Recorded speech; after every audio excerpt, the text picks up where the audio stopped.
O caso do policial civil morto durante um assalto em Cariacica. Pelo menos 8 suspeitos foram detidos. É o 5º policial morto no estado este ano. Durante o velório, amigos e colegas de trabalho da vítima cobraram justiça. Está na cadeia o homem suspeito de matar uma mulher e esconder o corpo dela numa parede em Vila Velha. O crime aconteceu em 2005, mas só foi descoberto quase 10 anos depois. Criança é baleada durante tiroteio na Serra. Outras 2 pessoas também foram atingidas. Uma doença que atinge 5 milhões de brasileiros, a psoríase. Além de enfrentar a doença, muitos pacientes sofrem preconceito. Hoje, o dia de conscientização traz o alerta: a doença não é transmissível. Eleitores capixabas foram às ruas comemorar a vitória de Jair Bolsonaro à presidência da República. O TN conversou com o governador eleito Renato Casagrande. Ele diz como será a relação com o novo presidente. Um cientista político também avalia as primeiras ações de Bolsonaro. E doação de cabelo para mulheres que enfrentam o câncer. O gesto de generosidade aconteceu durante uma ação no terminal de Laranjeiras, na Serra. A gente volta em 1 minuto.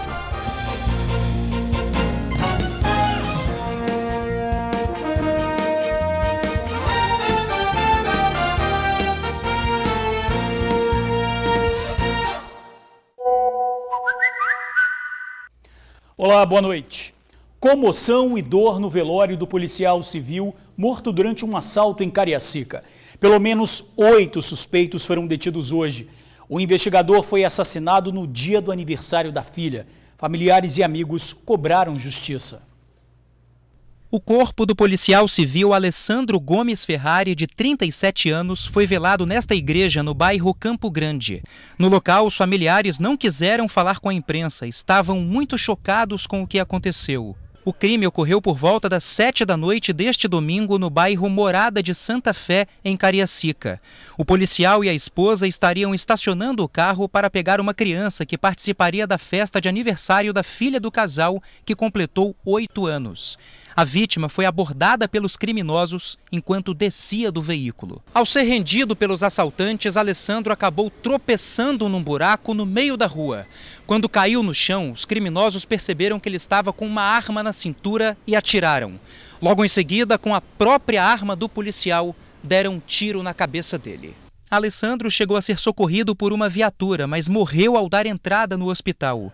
Ele trabalhava como investigador. Estava na polícia há 6 anos. Atuou na delegacia de tóxicos e entorpecentes e, por último, estava na delegacia de costumes e diversões. Ele era oriundo da Sejus, né? É um policial exemplar, um pai de família perfeito, sempre na relação com os amigos, com os policiais, uma relação maravilhosa, sempre um cara muito pacífico, um cara da paz. Você via que era um cara que transmitia paz pela forma até dele se manifestar.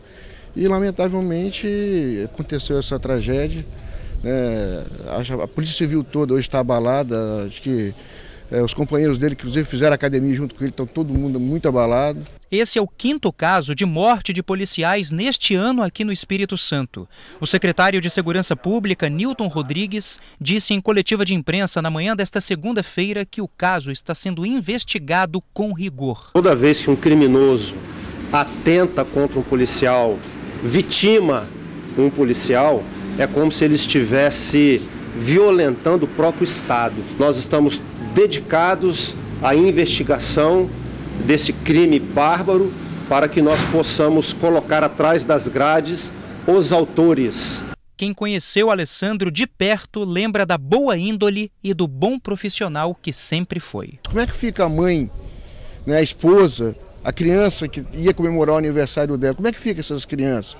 Você já imaginou que essa criança nunca mais vai conseguir comemorar o dia do aniversário dela? Muito triste a família nesse momento, tanta dificuldade, a criança perdeu um pai logo no momento do dia do seu aniversário, é uma coisa que vai ficar marcada, né? É uma coisa ruim. A Polícia Civil disse que o caso está sendo investigado. Informações não serão repassadas para não atrapalhar a apuração.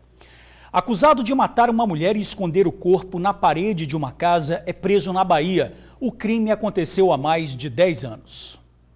Egimar Ferreira de Souza, de 52 anos, foi preso em Porto Seguro, na Bahia. O pedreiro é suspeito de matar e ocultar o corpo da faxineira Adriana Silva Breta, de 32 anos, em 2005. O detalhe foi que ele concretou, né, o corpo da Adriana numa parede da residência onde ele morou por cerca de 10 anos, segundo as investigações, e depois vendeu essa casa.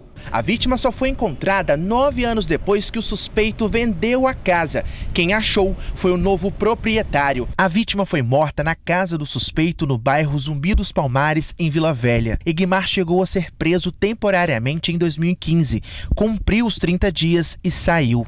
Foi morar na Bahia. Ele, né, foi encontrado nas proximidades da residência onde morava e estava vivendo uma vida aparentemente normal lá e morando já com uma mulher, mudava bastante de endereço e dificultou assim o trabalho. Adriana era casada, mas mantinha um relacionamento escondido com Egimar.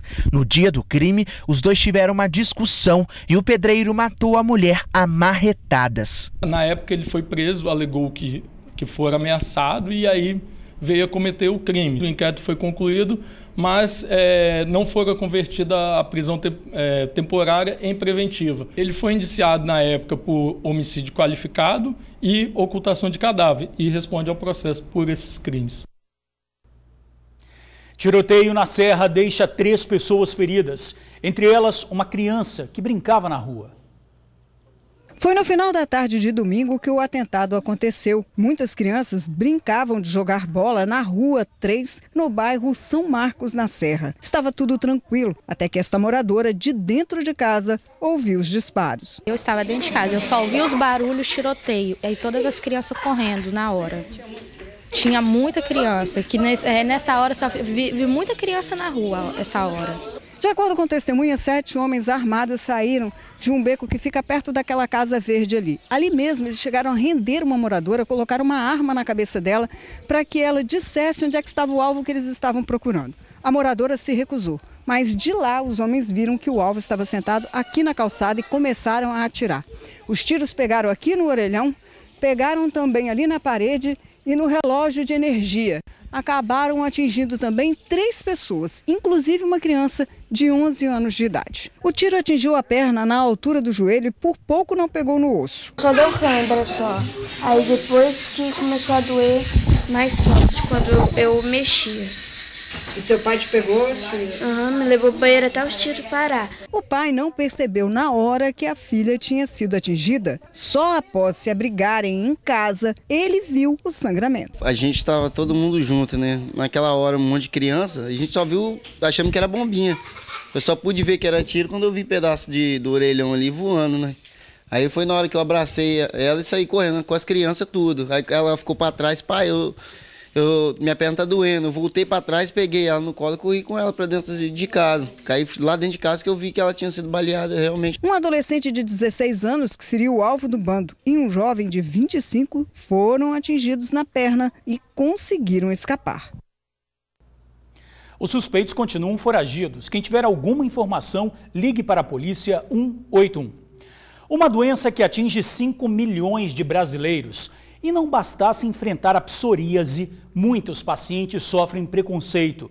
Hoje, no dia de conscientização sobre a doença, que fique claro, ela não é transmissível e, apesar de não ter cura, é controlável. Lauzemir tinha 18 anos quando descobriu a psoríase. Era um momento agitado na vida dele. Se preparava para ingressar na faculdade. Naquela época, pouco se falava na doença. Acabei indo num posto de saúde, ele achou que fosse uma micose, era no couro cabeludo, né, as primeiras lesões, e tratou como micose, só que não melhorou. E aí 30 dias depois eu voltei no médico e ele me indicou um dermatologista que na consulta já detectou que era psoríase mesmo. A psoríase, que começou se manifestando no couro cabeludo, hoje atinge outras partes do corpo de Lauzemir. As lesões depois foram para a região do tórax, depois costas, pernas, né? E assim, hoje eu vejo que em qualquer parte do corpo ela pode se manifestar. Dia 29 de outubro é o Dia Mundial da Psoríase. No Brasil, 2% da população tem a doença. São 5 milhões de pessoas com psoríase no país. A doença, que não tem a origem definida, também não tem cura, mas pode ser controlada. A psoríase é uma doença crônica, tá? Ela não tem cura, ela tem controle e ela aparece umas placas avermelhadas no corpo com uma descamação. Normalmente pode incomodar o paciente com uma leve coceira, uma dorzinha, e aí ele procura o dermatologista por causa dessa lesão. E normalmente a causa mesmo ela é desconhecida, mas provavelmente, né, já conseguiram em vários estudos descobrir que é o sistema imune, que é a defesa do paciente que ataca a pele. Alguns fatores podem contribuir para que a doença se manifeste: genética, obesidade, fumar, bebida alcoólica em excesso e o estresse. É extremamente importante reforçar que a doença não é transmissível. Ela não é contagiosa, entendeu? Então, só que às vezes as pessoas não sabem, né, diagnosticar aquilo é uma psoríase e ela não é contagiosa. Então, afeta muito. Se pegar uma área pequena do corpo, tudo bem, mas se pegar uma extensão grande, porque tem psoríase que pega uma extensão enorme, até de couro cabeludo, que fica descamando, isso causa um desconforto muito grande. Então, precisa de um tratamento adequado para que ele volte para a rotina normal dele, na vida normal. Lauzemir tem controlado a doença buscando tratamentos alternativos. Além disso, aceitar a psoríase faz a vida dele ser mais leve. Eu acho que é muito difícil você conviver com uma doença e conviver com pessoas que te discriminam, né? Porque se você está num meio que as pessoas te discriminam, você vai acabar tendo mais lesões ainda, né? Aquela coisa de se esconder, colocar roupa para se esconder. Pelo contrário, você tem que se expor ao sol, você tem que conversar com as pessoas, explicar o que é para as pessoas entenderem, para as pessoas não te discriminarem. Isso é muito importante. A festa da democracia. Eleitores comemoraram a vitória de Jair Bolsonaro à presidência da República. O TN conversou com o governador eleito Renato Casagrande. Ele diz como será a relação com o novo presidente. Um cientista político também avaliou as primeiras ações de Bolsonaro. A noite de domingo foi de festa para os eleitores de Jair Bolsonaro, do PSL. O político foi eleito presidente da República com mais de 50% dos votos em todo o país. No Espírito Santo, Bolsonaro ganhou a disputa com mais de 60% dos votos, em relação ao adversário Fernando Haddad, do PT. O nosso presidente faça uma coisa boa para o nosso Brasil, né? Evitar um pouco, isso não vai acabar. É violência, né? É demais, né? Vai por cada um que matar um policial, né? É demais já. Eu não gostei do resultado. Acha que vai ser meio difícil daqui para frente? Na minha opinião, vai ser. O que ele falou ontem na televisão, eu estou sentindo firmeza nele. Agora quero ver se ele cumpre. Passada a euforia do resultado das eleições, agora já muito se especula sobre o futuro do país e a maneira de governar de Jair Bolsonaro. O candidato polêmico, que caiu nas graças do povo com propostas ousadas, agora tem grandes desafios pela frente. O governador eleito Renato Casagrande, do PSP, falou sobre as possíveis dificuldades que Bolsonaro pode enfrentar ao assumir o cargo e que se coloca à disposição do futuro presidente por acreditar no diálogo entre o Estado e o governo federal. Houve uma renovação muito grande do Congresso Nacional, muitos novatos e muita pulverização na representação partidária no Congresso, sem lideranças naturais que assumam o papel de coordenar uma agenda. E também acho que o governo federal vai ter muitas dificuldades, porque são tarefas muito difíceis para serem executadas no ano de 2019. Então os governadores podem ajudar a definir uma agenda, que é a agenda das reformas, é a agenda da segurança pública, é a agenda do fortalecimento dos municípios e dos estados.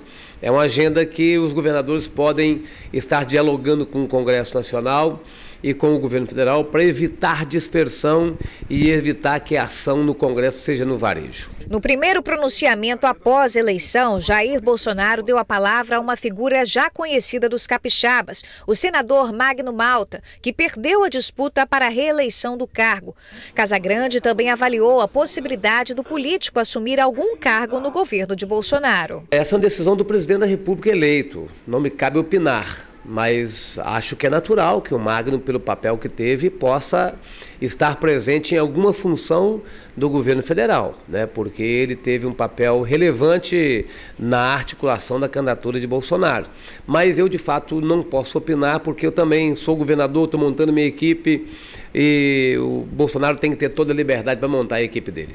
Na opinião deste cientista político, o presidente eleito já deu sinais que podem ser considerados positivos e negativos em relação ao futuro governo. 2 momentos marcaram o discurso da vitória de Bolsonaro. Primeiro foi a Constituição sobre a mesa. A referência a essa Constituição é muito importante porque demonstra o respeito às instituições democráticas. Isso foi um bom sinal. O outro mau sinal foi ele ter falado primeiro em rede social, quebrando uma tradição, para depois falar para a imprensa. Se o presidente eleito sinaliza com uma desintermediação, ele está dizendo o seguinte, ó, não me cobrem demais porque eu posso falar direto com a população. Isso não é positivo. Nós precisamos da imprensa livre, autoral, porque ela defende a democracia. E a seguir, doação de cabelo para mulheres que enfrentam câncer. A gente já volta. Um gesto de generosidade durante a correria do dia a dia. Na Serra, voluntários doaram cabelos para a produção de perucas que serão repassadas para mulheres que enfrentam o câncer. Liso, cacheado, loiro, preto, castanho, cabelos de todos os tipos. Mas eles têm algo que os fazem ser iguais, a solidariedade. A Yasmin, a Andressa e outras mulheres aproveitaram o dia de hoje para entrar na tesoura. As madeixas vão ser transformadas em perucas para mulheres em tratamento de câncer de mama. Eu sei que ele vai fazer melhor para outra pessoa. O meu cresce. Cresce de novo? É, muito rápido. Quanto tempo para poder crescer um tamanho desse de novo? 1 ano. Ah, então passa rápido. É, passa rápido. A mulher sem cabelo é como se sentisse nua, né? O maridão da Andressa aprovou tanto o cabelo quanto a atitude dela. É uma bênção de poder ajudar as pessoas que precisam. É uma coisa que seria jogada fora, se fosse em outro lugar, né? Mas aqui a gente pode estar abençoando outras pessoas. Né? Se tem quem doa, tem quem produz as perucas. A Núbia é voluntária e dedica parte do seu tempo para fazer a vida de outras mulheres melhor. A satisfação da pessoa quando ela recebe a peruca não tem preço, entendeu? Só saber que eu posso ajudar de alguma forma e não pensar só em ganhar, para mim já é o bastante. A doação coletiva de cabelo foi no terminal de Laranjeiras, na Serra. Foi organizado pela Secretaria de Políticas Públicas para Mulheres da Prefeitura do município. Essa ação, ela começa com o despertar do Outubro Rosa, né? De valorização da mulher, despertar o quanto a gente pode contribuir para a autoestima da mulher. Doar. Uma atitude que parece até simples, mas que provoca mudanças. Afinal de contas, o cabelo, para muitas mulheres, é um símbolo de feminilidade. A Patrícia luta contra um câncer há 1 ano. Já operou para extrair uma das mamas e fez 16 sessões de quimioterapia. Durante este processo, o que mais a tocou foi a queda do cabelo. O cabelo, né, quando começou a cair, a gente leva aquele impacto e vem a transformação. É o que assusta as mulheres. O mês de outubro está acabando, mas o câncer de mama, não. Ações de solidariedade como esta e os cuidados com a doença devem e precisam ocupar os 12 meses do nosso calendário. A Patrícia ainda vai passar por sessões de radioterapia e ela vai continuar a lutar. Afinal de contas, a luta é um substantivo feminino.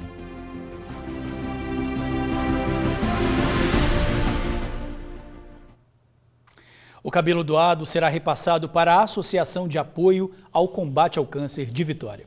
E a gente fica por aqui. Outras informações agora no SBT Brasil e amanhã no Tribuna Notícias, primeira edição, 15 para meio-dia. Muito obrigado por assistir ao jornal, pela companhia de sempre. Uma boa noite e eu te espero amanhã.